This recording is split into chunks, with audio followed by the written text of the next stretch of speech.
شادی اللہ کے انعامات میں سے ایک بہت بڑا انعام ہے، اس کی نعمت ہے، اور اللہ کی نعمتوں کے ساتھ جب اللہ کا شکر ادا کیا جاتا ہے تو ان نعمتوں میں برکتیں ہوتی ہیں، اور جب نعمتوں کا شکر ادا نہیں کیا جاتا تو پھر ان نعمتوں سے برکتیں اٹھا لی جاتی ہیں۔ آپ توجہ میری طرف رکھیے، دھیان میری طرف۔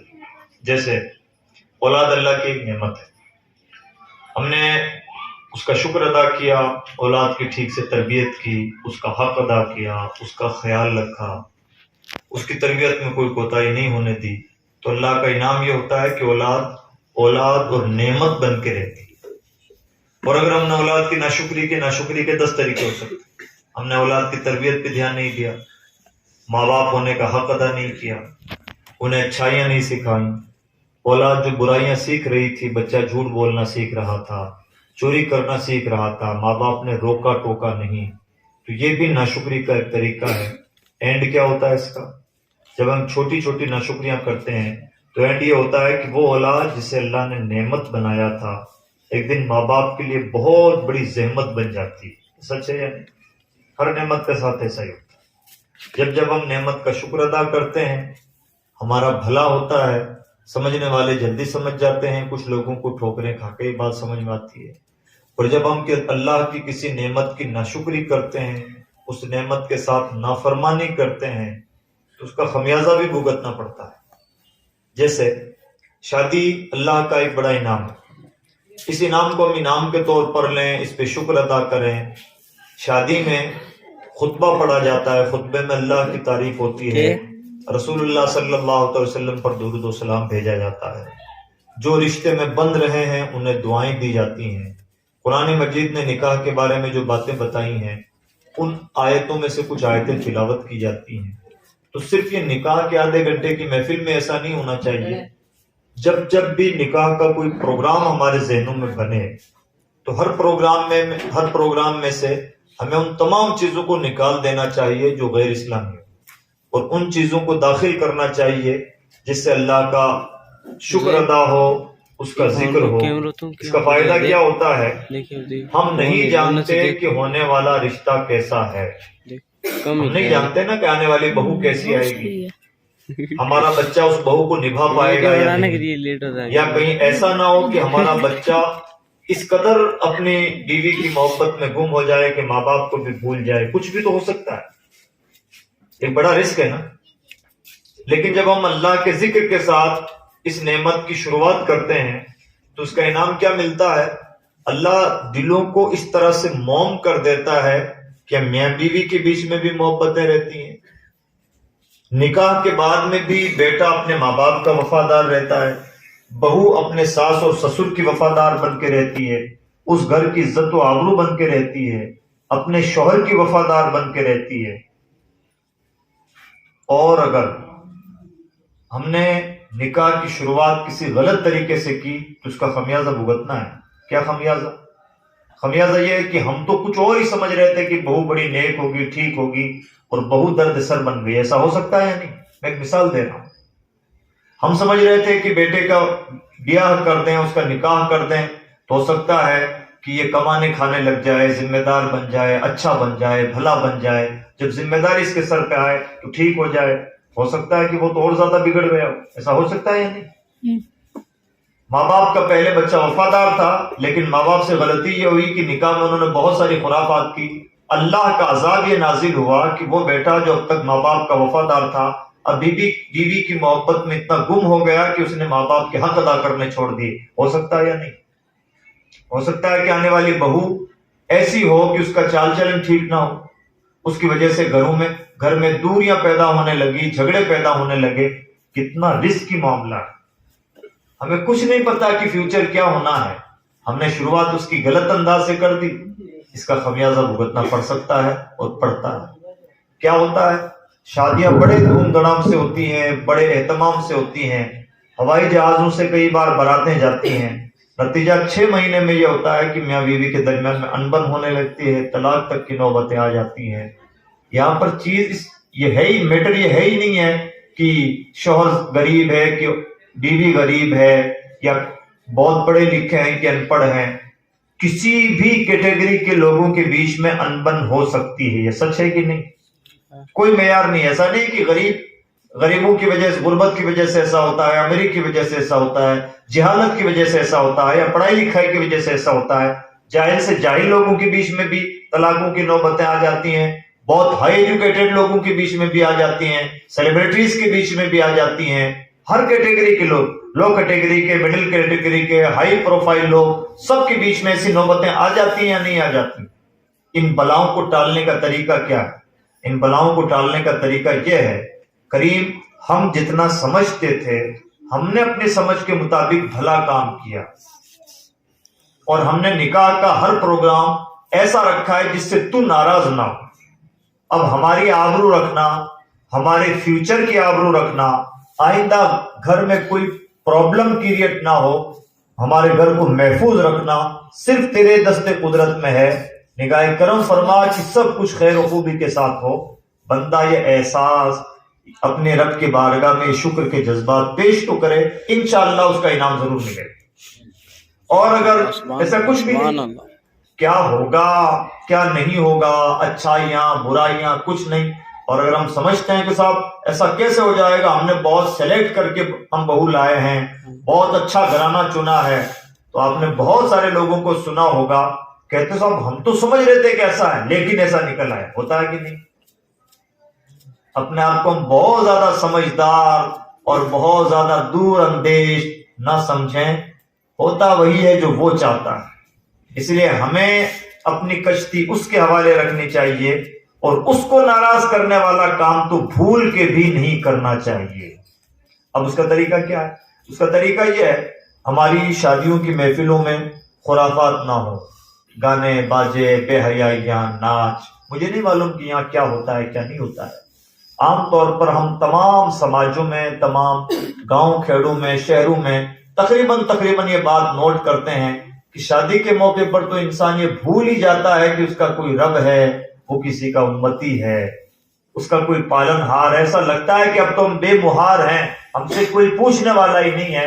اور ایسا لگتا ہے کہ شادی کے بعد کے دن تو آئیں گے ہی نہیں. ایسا لگتا ہے یہ سدا بہار دن چلنے والے ہیں. انسان تھوڑی سی خوشیوں میں جانے کیا کیا مصیبتیں، کیا کیا بلائیں، کیسے کیسے گناہ اپنے سر مول لے لیتا ہے. یہ بہت بڑی نادانی. اس لیے کوشش کریں کہ شادی کی محفلوں میں کوئی بھی ایسا کام نہ ہو جس میں رب کی نافرمانی ہو. ٹھیک، پہلا کام. دوسرا کام، شادیوں کی محفلوں میں اس بات کا اہتمام ہمیں کرنا چاہیے. نوجوان لوگ بیٹھے ہوئے ہیں اور مجھے پتا چلا ہے کہ یہاں کے لوگ باہر زیادہ رہتے ہیں، الگ الگ جگہوں پر، تو بہت سارا کلچر جو آپ نے باہر دیکھا ہے، برائیاں نہیں اچھائیاں وہاں سے کھینچ کے لائیں اور اپنے معاشرے میں رائج کریں. اپنے گاؤں کو ایک ماڈل ٹائپ کا گاؤں بنانے کی کوشش کریں. لوگ دیکھیں تو مثال دے سکیں کہ شادیاں، موت میت کے مراسم ادا کرنے کا طریقہ ہمارے یہاں بھی ویسا ہی ہونا چاہیے جیسا کٹرا تھل میں ہوتا ہے. مثال بننی چاہیے. ورنہ کیا ہم نے 20 سال اور 25 سال اپنے گاؤں سے، اپنے وطن سے دور رہ کے زندگیاں گزار لی، نہ کوئی سلیقہ سیکھا، نہ کوئی تہذیب آئی، نہ وہاں سے کچھ اڈاپٹ کیا. تو یہ کوئی سمجھداری والی بات نہیں. آج 9 نومبر کی تاریخ ہے. 9 نومبر کو علامہ اقبال 1867 میں علامہ اقبال پیدا ہوئے تھے، اور آج علامہ اقبال کا یوم پیدائش ہے. انہوں نے مغرب میں تعلیم حاصل کی، وہ بھی اس زمانے میں. آج سے 150 سال پہلے انہوں نے یورپ میں تعلیم حاصل کی، جرمنی میں پڑھائی کی، وغیرہ وغیرہ. اس وقت ان کے دل پر جس چیز نے سب سے زیادہ اثر کیا اور جس نے اقبال کو اقبال بنایا ہے، ان کا خود کا یہ ماننا ہے کہ یورپ نے مجھے مسلمان کر دیا.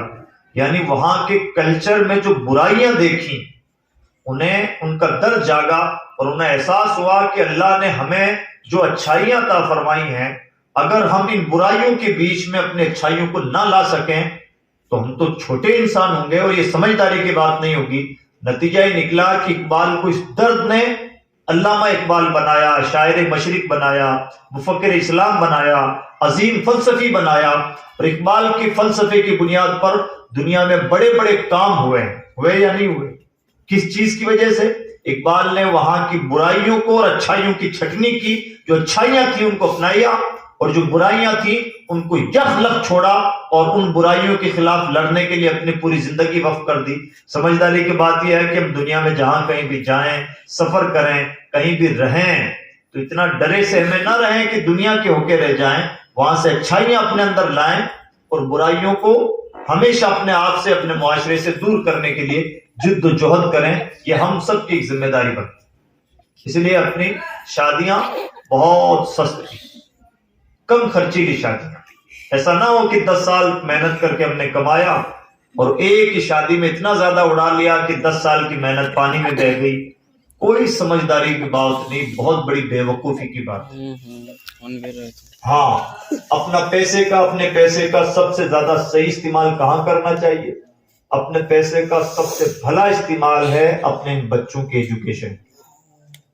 کوئی بھی بچہ جاہل نہیں رہنا چاہیے۔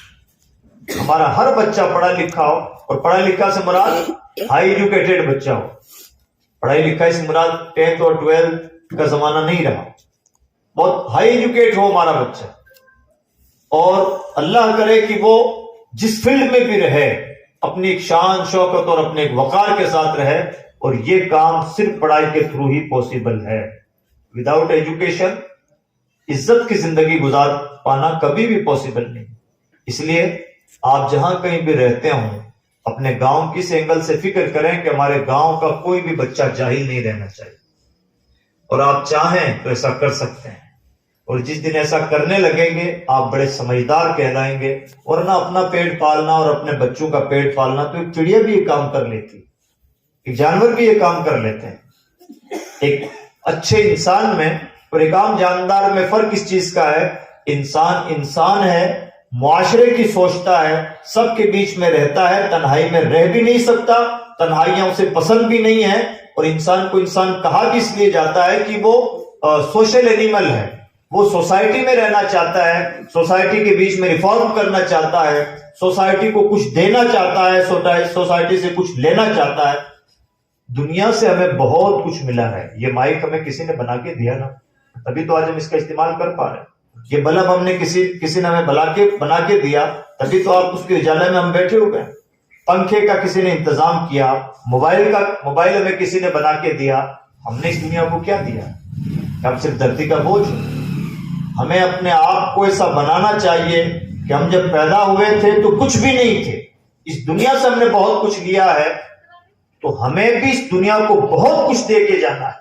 جو انسان اس طرح کی بلند سوچ رکھتا ہے وہ الحمدللہ بہت کچھ کرتا بھی ہے، اور جنہوں نے اپنی فیملی کو پالنا ہی اپنی زندگی کا ٹارگیٹ بنا لیا ہے، تو معاف کیجئے، اس انسان میں اور ایک عام جاندار میں کوئی بہت زیادہ فرق نہیں ہے۔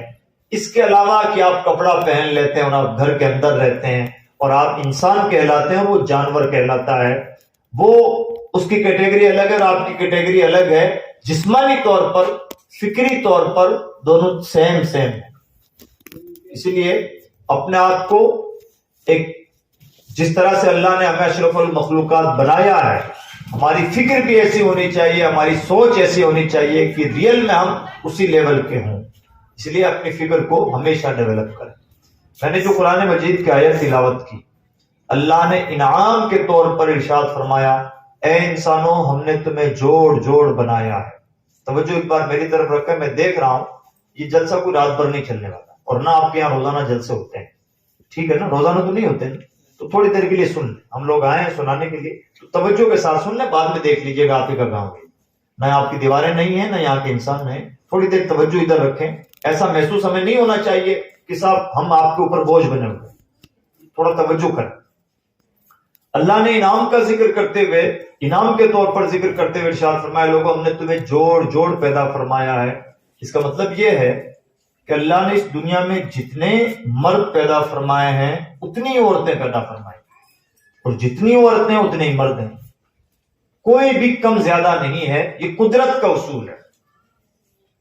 ہاں، یہ جو آنکڑے ہیں یہ آل اوور ورلڈ ہیں، اور اگر اس کو سرحدوں میں بانٹ دیا جائے تو کمی زیادتی ہو سکتی ہے۔ جیسے ایسا پوسیبل ہے کہ انڈیا میں مردوں کی تعداد کم ہو، امریکہ میں عورتوں کی تعداد زیادہ ہو، عرب میں مرد کم ہو، فلاں جگہ مرد زیادہ ہوں، ایسا ہو سکتا ہے، سرحد وائز ہم دیکھیں گے تب ایسا ہو سکتا ہے، لیکن اگر پوری کائنات کو دیکھیں گے تو ہم یہ پائیں گے کہ پیدا فرمانے والے نے دنیا میں جتنی تعداد میں مرد پیدا فرمائے ہیں اتنی تعداد میں عورتیں پیدا فرمائی ہیں، اور جتنی تعداد میں عورتیں پیدا فرمائی ہیں اتنی تعداد میں مرد پیدا فرمائے ہیں، اور اتنی زبردست بیلنسنگ صرف اللہ کی قدرت ہی کر سکتی ہے، کوئی دوسرا نہیں کر سکتا۔ 1 سیکنڈ میں بھارت کی سرزمین پر 2.5 سے 3 بچے پیدا ہوتے ہیں 1 سیکنڈ میں، پر سیکنڈ۔ کون ہے جو اتنی زبردست بیلنسنگ کر سکتا ہو؟ صرف بھارت کی سرزمین پر۔ دنیا میں دیکھا جائے تو 1 سیکنڈ میں ہزاروں کی تعداد میں بچے پیدا ہوتے ہیں، اور اس کے باوجود جتنے مرد پیدا ہو رہے ہیں اتنی عورتیں پیدا ہو رہی ہیں، جتنی عورتیں پیدا ہو رہی ہیں اتنے مرد پیدا ہو رہے ہیں۔ یہ کام صرف اور صرف اللہ کی قدرت کر سکتی ہے۔ اللہ نے اس چیز کو اپنے انعام کے طور پر ذکر فرمایا، اے لوگو ہم نے تمہیں جوڑ جوڑ پیدا فرمایا ہے۔ یہ ہمارے انعامات اور احسانات میں سے ایک بہت بڑا انعام و احسان ہے۔ یعنی نکاح، مرد کے ساتھ کسی بیوی کا ہونا، بیوی کے ساتھ کسی شوہر کا ہونا، یہ رشتہ قائم ہونا، یہ اللہ رب العزت کا بہت بڑا انعام ہے، اس کا بہت بڑا احسان ہے۔ اس لیے بندوں کو چاہیے کہ احسان کو احسان ہی رکھے۔ اب یہ جو اللہ کا انعام ہے، اس انعام کے ساتھ کچھ حقوق بھی، ہر انعام ہر نعمت کے ساتھ کچھ حقوق ہے۔ یہ مائک ہے، اس کا حق ہے۔ کیا حق ہے؟ اس کو بولنے کے لیے بنایا گیا، آواز پہنچانے کے لیے، تو آواز پہنچانے کے لیے ہی اس کا استعمال کیا جائے۔ اگر یہ میں مائک اٹھا کر کے اس کی ڈوری پکڑ کے اس کو یوں گھمانے لگوں، کھیلنے لگوں، تو یہ مائک کے ساتھ مذاق ہے یا نہیں؟ مذاق ہے نا مائک کے ساتھ، اس کا حق چھین نہیں۔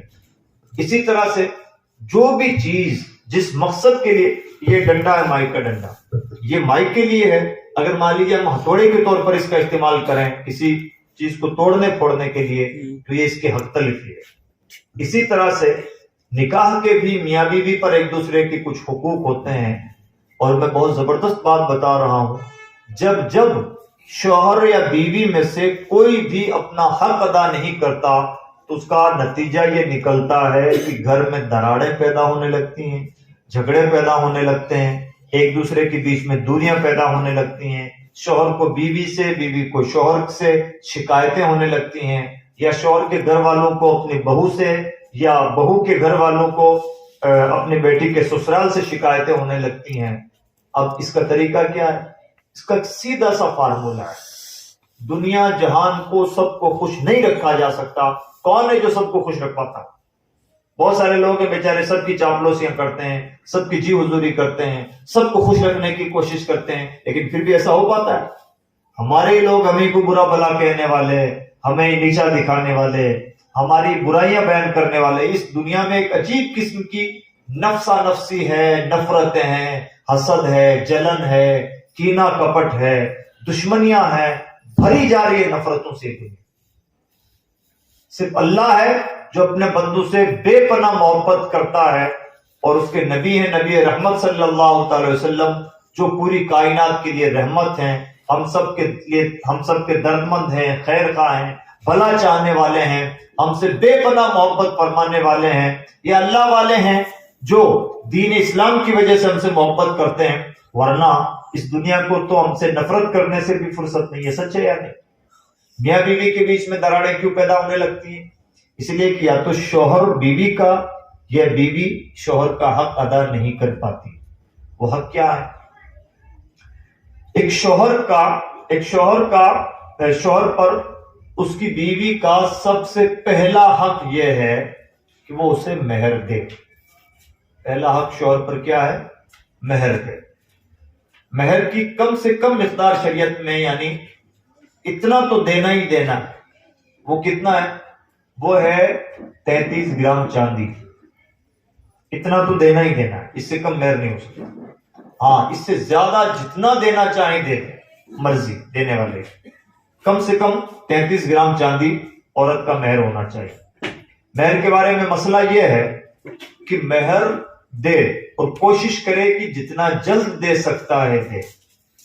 مہر اگر جلدی کوئی نہیں دے سکتا تو تھوڑے دنوں بعد میں مہینہ 2 مہینہ سال بھر کے اندر کوشش کرے کہ دے دے. ایسا نہ ہو کہ زندگی بھر مہر نہ دے. یہ بہت بڑی غلطی ہے. کئی بار ہمارے یہاں ہوتا ہے کہ مہر ڈیلے کرتے کرتے کرتے نوبت یہاں تک آ جاتی ہے کہ زندگی ختم ہو جاتی ہے, موت ہو جاتی ہے, پھر میت سے مہر معاف کرواتے ہیں. آپ کے یہاں بھی یہ کلچر ہے؟ یہ کلچر ہے نہیں ہے نا؟ چلیے اللہ کا شکر ہے. بہت ساری جگہوں پر یہ جاہلانہ کلچر ہے. میت مہر نہ معاف کر سکتی ہے, نہ میت کا مہر کا معاف کرنا, نہ ہونا نہ جانا, کچھ نہیں ہے. وہ ایک خیالی چیز ہے. اس لیے مہر جتنا جلد ادا کر سکتے ہوں ادا کریں, اس بات کی کوشش ہونی چاہیے. مہر کے علاوہ ایک بڑی ذمہ داری ہوتی ہے نان و نفقہ کی. نان و نفقہ کا مطلب خرچہ. خرچے کا مطلب نارمل ایک عورت کو زندگی گزارنے کے لیے جو چاہیے, شوہر پر لازم ہے کہ اپنی بیوی کو زندگی گزارنے کے لیے وہ لازمی چیزیں دے. یہ ضرور ہے. اس کے بعد میں عورت کا ایک حق ہے کہ اس کا شوہر اسے رہنے کے لیے سیپریٹ مکان دے. سیپریٹ مکان سے مراد ایسی جگہ دے جہاں پر اس کی عزت و آبرو محفوظ ہو. عورت کو ایسی جگہ نہیں رکھا جا سکتا جہاں پر اس کی عزت محفوظ نہ ہو, چاہے کسی بھی شکل. اگر کسی جگہ پر عورت کی عزت محفوظ نہ ہو تو اس جگہ پر عورت کو نہیں رکھا جا سکتا. لہذا اور شوہر کی ذمہ داری ہے کہ اپنی بیوی کو ایسی جگہ پر رکھے جہاں پر اس کی عزت و آبرو محفوظ ہو. ٹھیک ہے, ایک بار درود شریف پڑھ لیں اور آرام سے دائیں بائیں دیکھ لیں. اللہم صلی علی سیدنا مولانا محمد عدد ما فی علم اللہ صلاۃ اللہ.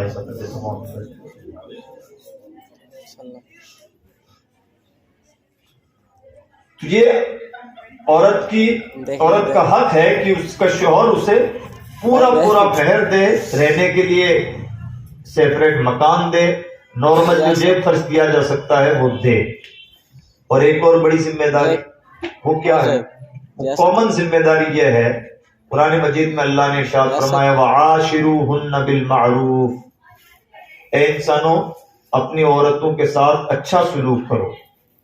اچھے سلوک سے مراد یہ ہے زندگی میں بولنا, چلنا, کھانا پینا, رہنا سہنا, ہر چیز میں عورت کے ساتھ اچھا سلوک کرنا, اچھائی سے پیش آنا, اس کی دل جوئی کرنا, اس کا خیال رکھنا, اس سے پوچھتے رہنا, اس کو پوری عزت دینا, اس کو بھرپور محبت دینا اور اسے اپنائیت کا احساس دلانا. میں بہت گہری باتیں بول گیا ہوں. یہ سب کے سب ہم لاپرواہی سے سن رہے ہیں. گھروں میں پرابلم وہیں سے ہے. یا تو شوہر میں اپنائیت نہیں ہے, فوجی بن کے رہنا چاہتا ہے گھر میں, یا یہ ہے کہ وہ اتنا ناسمجھ ہے کہ اپنی بیوی کو بھی نہیں سمجھ پا رہا کہ میری بیوی کا نیچر کیا ہے, یا کہیں نہ کہیں بیوی کو پیار نہیں دے پا رہا ہے. جب بھی ان چیزوں میں کچھ نہ کچھ کمی ہوگی, ڈسبیلنسنگ ہوگی, گھر میں کوئی نہ کوئی پرابلم کریٹ ہوگی اور میاں بیوی کے درمیان میں دوریاں بڑھے گی. اس لیے شوہر کی ذمہ داری ہے کہ گانٹھ باندھ کے رکھ لے. اگر میری بیوی کی کوئی بات مجھے ناپسند بھی ہو تو مجھے اسے برداشت کرنا ہے, اس کے ساتھ ظالمانہ سلوک نہیں کرنا ہے, اس کے ساتھ بدتمیزی نہیں کرنی ہے, اسے تانا نہیں دینا ہے, اسے ذلیل نہیں کرنا ہے, اس کے پیار میں کوئی کمی نہیں آنے دینی ہے.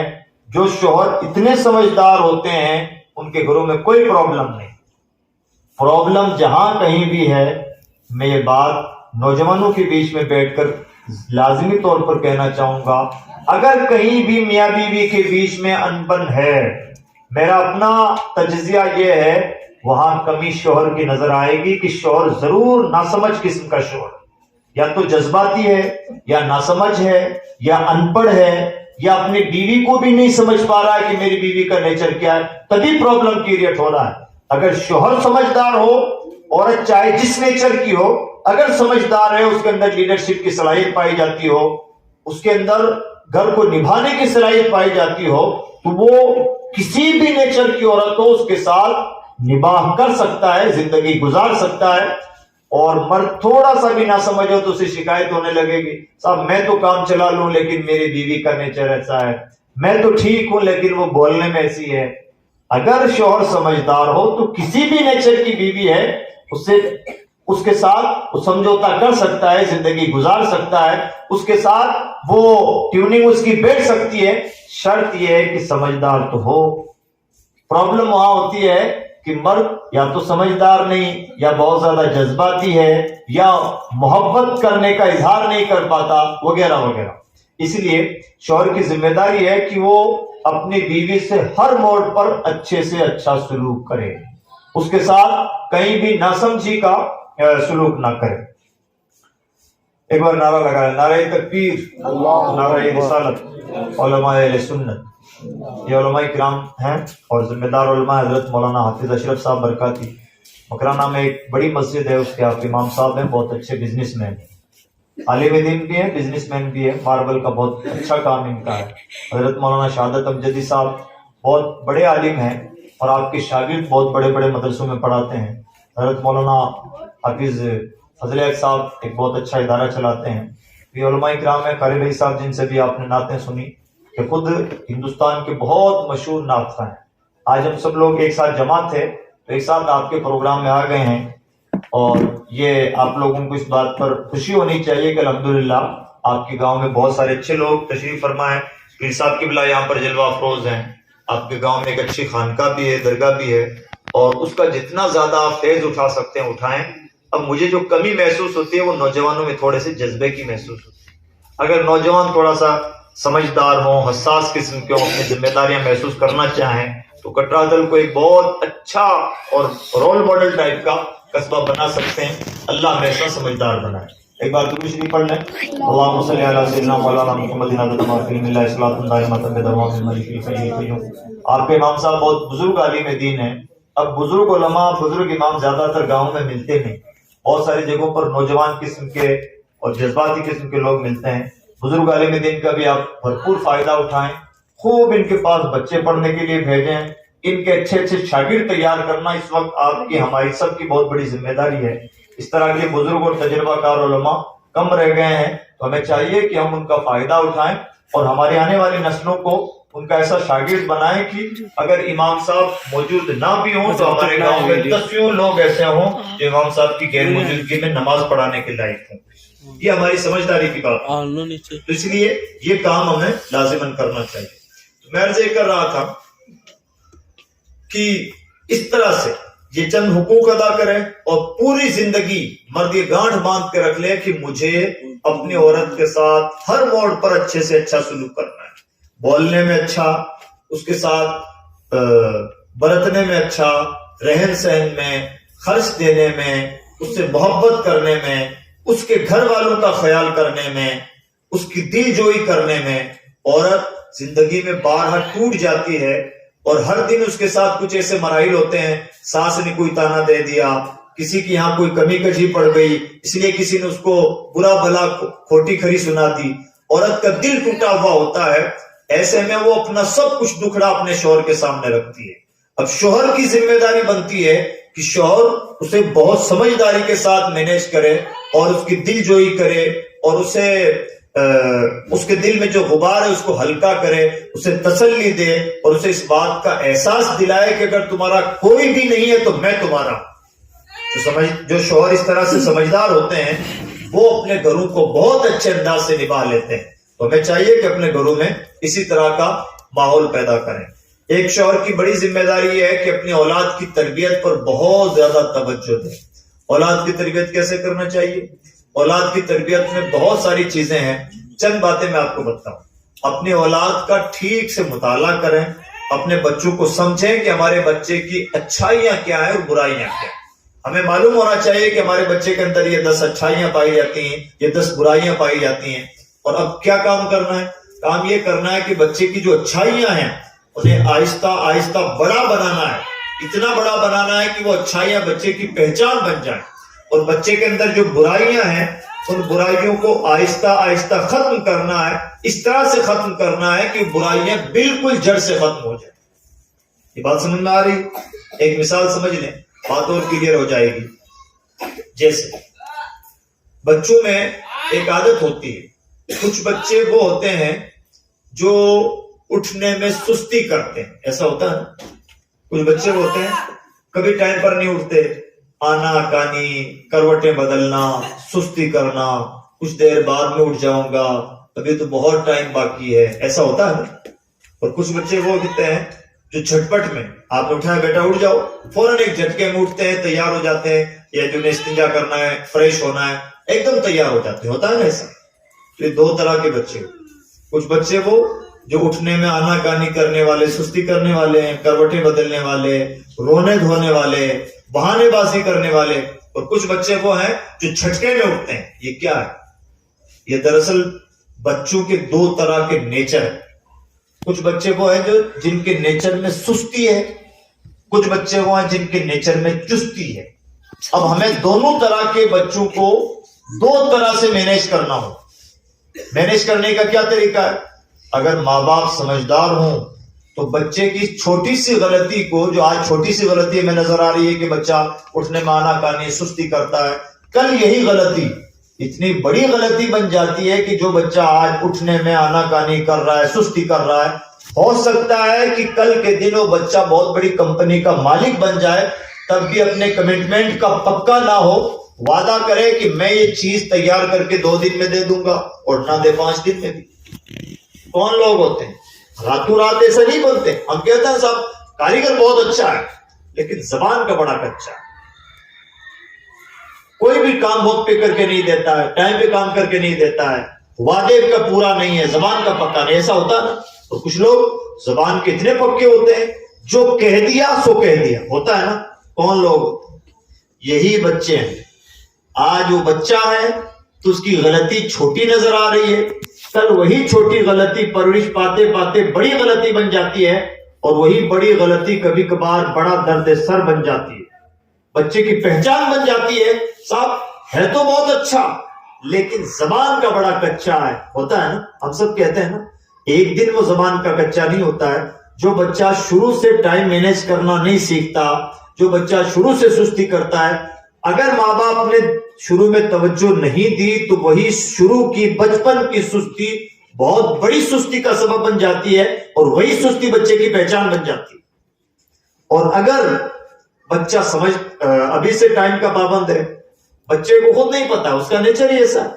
ماں باپ چاہیں تو اس بات کی تعریف کر کر کے بچے کو اتنا زیادہ ٹائم کا شیڈول کا پابند بنا سکتے ہیں، پنکچوئل بنا سکتے ہیں کہ بچہ جہاں کہیں بھی رہے، جو اس نے زبان دے دی، جس ٹائم کا وعدہ کر لیا، اس پہ 100% کھرا اترتا ہے. یہ وہی بچے ہوتے ہیں جن کی شروع سے ماں باپ تربیت کرتے ہیں. اب اس کا طریقہ کیا ہے؟ اچھائی یا برائی کو ختم کرنے، اچھائی کو پروموٹ کرنے کا کیا طریقہ ہے؟ مان لیجئے ہمارا بچہ صبح اٹھنے میں سستی کرتا ہے، یہ پیرنٹنگ کا کام ہے. صبح اٹھنے میں سستی کرتا ہے،